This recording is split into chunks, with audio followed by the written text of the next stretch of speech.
হতে ছোট সংখ্যা বাদ দেওয়ার প্রক্রিয়াকে আবার জানি বলো না দুইটি সংখ্যার মধ্যে বড় সংখ্যা হতে ছোট সংখ্যার গলা কাটার প্রক্রিয়াকে, তাহলে কিন্তু ভুল হয়ে যাবে। বিয়োগ করা মানেও তো গলা কাটলে কি ছোট হয়ে যায় না? আচ্ছা দেখো, তাহলে আমরা এটা শিখে ফেললাম। বলো তো বিয়োজন কাকে বলে?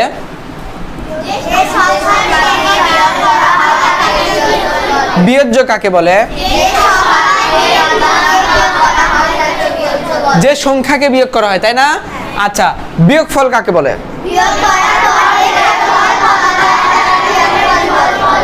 খুবই সুন্দর। বিয়োজনের সূত্র কি হবে বলো তো?